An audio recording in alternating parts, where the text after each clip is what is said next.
Socrate d'Athènes, avec qui s'ouvre la période classique de la philosophie grecque, est considéré comme le fondateur de l'éthique philosophique autonome. Les dialogues de Platon, son disciple, constituent la principale source de notre connaissance de son enseignement. Il le présente occupé à mettre à l'épreuve ses concitoyens par le moyen d'inlassables discussions pour les exhorter à mener une vie plus juste. Les inimitiés que lui valut ce comportement le menèrent, en 399 avant Jésus-Christ, à un procès où il fut accusé de blasphémer contre les dieux de la cité et de pervertir la jeunesse. Il fut finalement condamné à mourir par le poison. Des témoignages plus inamicaux que celui de Platon, tel celui d'Aristophane, l'assimileront à un sophiste de la pire espèce. Au cœur de sa philosophie se trouve la question du bien, agathon, et de la vertu, arrêté. Ce qui me pousse à une telle investigation, nous dit Socrate dans l'Apologie, c'est l'inscription de l'oracle de Delphes, « Connais-toi toi-même ». Il envisage cette maxime comme une exhortation à mettre le savoir humain à l'épreuve et à déterminer le bien inhérent à l'homme. Pour la conscience grecque, l'arrêté d'une chose, c'est l'aptitude de cette chose à devenir ce pourquoi elle est essentiellement faite. Elle se situe chez l'homme, dans la partie divine et raisonnable de celui-ci, dans l'âme. Le bien est donc l'arrêté, aptitude spécifique de l'âme humaine. La connaître et l'atteindre est le plus haut devoir. Le commerce avec ses semblables apprend à Socrate que tous croient savoir ce qu'est le bien et les vertus, mais qu'en réalité, ils sont prisonniers d'un savoir apparent qui ne résiste pas à l'examen strict du logos, la raison. Il développe donc une méthode particulière propre à atteindre une connaissance plus sûre, la méthode aporétique.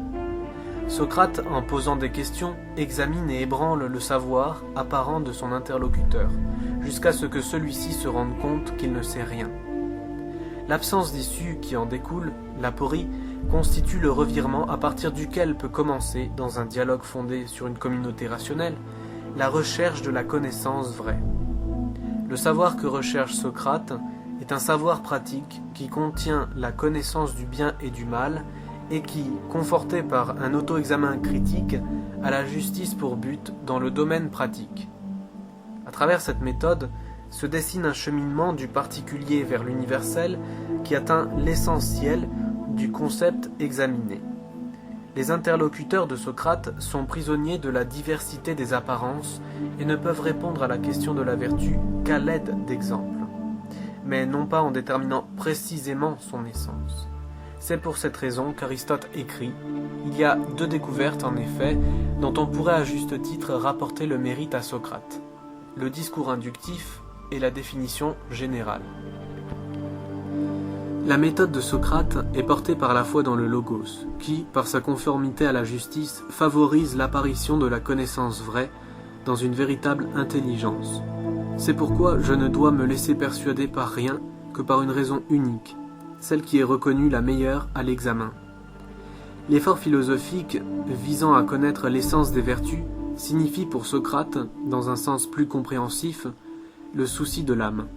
C'est de la constitution de l'âme que découle l'état conforme au bien de l'être humain tout entier, car elle est ce qui se soucie de tout et en toute chose.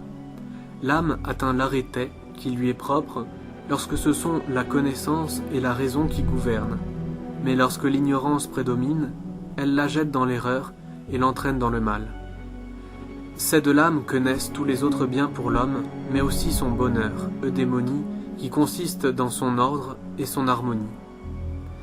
C'est à partir de cette pensée qu'il faut aussi comprendre le principe socratique selon lequel personne ne fait le mal volontairement en connaissance de cause. Car toute mauvaise action provient d'une méconnaissance du bien et du mal, et donc celui qui sait est bon. Mais la plupart des êtres se trouvent dans l'erreur à propos de l'essentiel de la vie. Tu ne rougis pas de donner tes soins à ta fortune pour l'accroître le plus possible, ainsi qu'à ta réputation et à tes honneurs.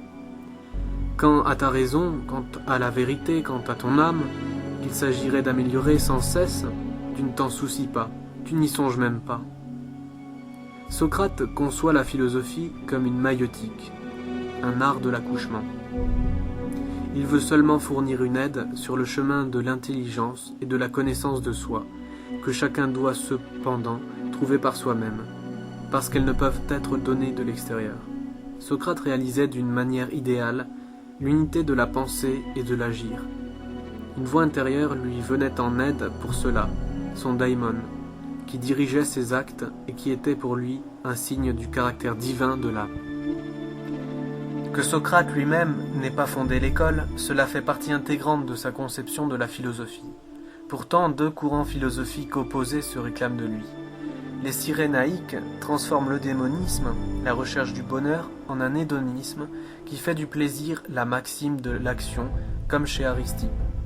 Les cyniques poussent à l'extrême le mépris socratique pour ce qui est matériel, comme Diogène de Sinope, qui vivait dans un tonneau.